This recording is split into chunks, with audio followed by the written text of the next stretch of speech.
तो बच्चों हम लोग आज वापस से फिर से स्ट्रक्चर ऑफ क्रोमोसोम पढ़ाएंगे। ये मेरा सेशन जो है वो पार्ट 2 है। अगर आप पार्ट 2 वाला वीडियो अभी आप देख रहे हैं, आपको उतना क्लियर नहीं होगा concept. First you go to part 1 by clicking the description link given in my description, then you will understand today's video. So let us continue with that same chapter, that is structure of chromosome, and it is part 2 regarding DNA. Now students, last session I told you that in DNA there are four types of nitrogenous bases. Adenine, which is denoted by A, thymine denoted by D, cytosine denoted by C, and guanine denoted by G. So as you know, adenine is always paired with thymine and cytosine always paired with guanine. Now ये जो मैंने line बनाया है, I think you remember, these are the hydrogen bonds. Adenine जो है 2 hydrogen bond से जुड़ा है थाइमिन के साथ, और साइटोसिन जो है 3 हाइड्रोजन बॉन्ड से जुड़ा है गुआनिन के साथ, और ये वाइस वर्सा हो सकता है। Now let us see the structure of DNA. ये जो आप देख रहे हो, ये DNA जो है, it is a double helical structure. इसमें 2 strands है, ये है फर्स्ट स्ट्रैंड, ये है सेकेंड स्ट्रैंड। ये जो दोनों स्ट्रैंड है ना, ये आपस में कॉइल फॉर्म करते हैं, आप देख सकते हो। अगर हम इस कॉइल को खोलेंगे तो इस तरह का स्ट्रेट लैडर लाइक स्ट्रक्चर आपको देखने को मिलेगा, आप देख सकते हो। So DNA is a double helix structure, और ये जो लैडर की तरह जो दिख रहा है बच्चों आपको बीच में, दीज आर ऑल न्यूक्लियोटाइड्स, ठीक है। तो अभी एक आईसीएसई में बहुत ही कॉमन क्वेश्चन आता है, एक तो इस डायग्राम के ऊपर identify the structure. It is ये बहुत सिंपल है, आप देख सकते हो डबल हेलिकल स्ट्रक्चर है, तो यू कैन राइट डीएनए। कभी कभी इसके ऊपर एक स्ट्रक्चर डायग्राम बेस्ड क्वेश्चन आता है, ये है न्यूक्लियोटाइड का structure.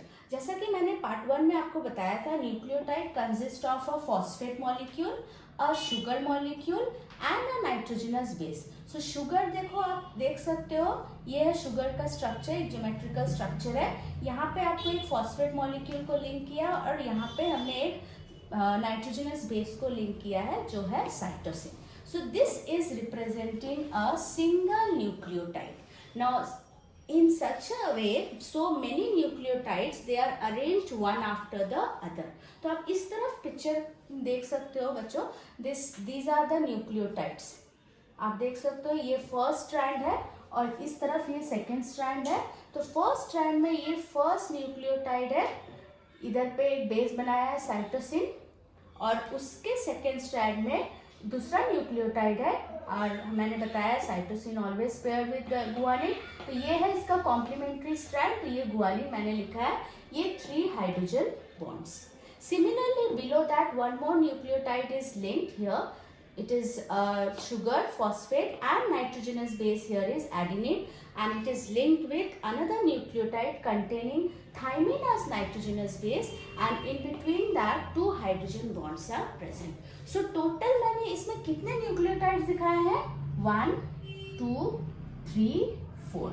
This is first strand and this is the second strand. So question आता है कि how many nucleotides are found in each strand? So एक स्ट्रैंड में 2 न्यूक्लियोटाइड है बच्चों, आप ध्यान से देखो, 2 इस तरफ मत देखो, this is 2 nucleotide in each strand, but total is 4 nucleotide. So this, for ICSE purpose, this is a very very important question. So next एक बहुत ही छोटा सा कॉन्सेप्ट आपको जानना है कि डीएनए का सिंथेसिस कैसे होता है। The process of synthesis of DNA is known as replication. ये क्या है? प्रोसेस ऑफ सिंथेसिस, या फिर बहुत ही इजी टर्म में हम बोल सकते हैं process of formation of DNA is known as replication. अगर आप चाहें तो इसका स्क्रीनशॉट भी ले सकते हैं, जो भी नोट्स हम लिख रहे हैं। तो ये बहुत ही 1 मार्क क्वेश्चन कभी कभी आता है आईसीएसई में, name the process of synthesis और formation of DNA, that is known as replication. और लास्ट डेफिनेशन जो आपको पढ़ना है, नोन एज जीन। बस एक सिंपल सा डेफिनेशन आप याद रखना, gene is a hereditary unit. And what is hereditary?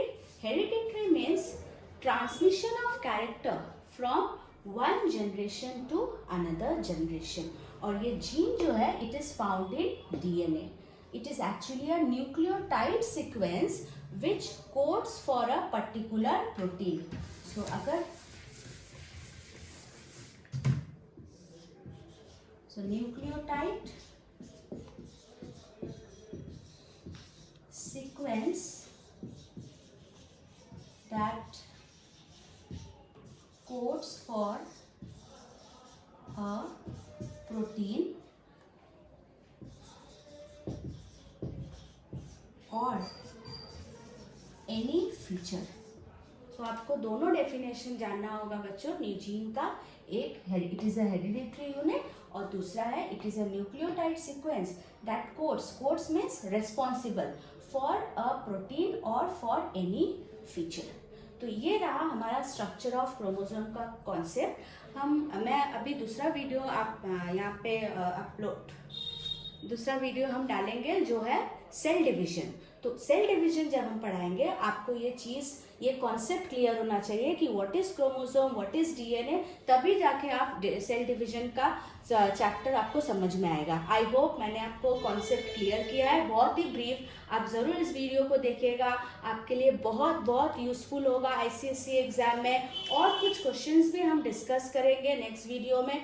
कुछ भी आपको प्रॉब्लम हो, कोई भी क्वेरी होगा, काइंडली आप कमेंट सेक्शन में डालिए. मैं कोशिश करूंगी कि जल्द से जल्द आपको रिप्लाई करूं. और सिंपल वे में कैसे बच्चे 100 में 100 स्कोर कर सके बायो में, हम पूरी कोशिश करेंगे. Thank you.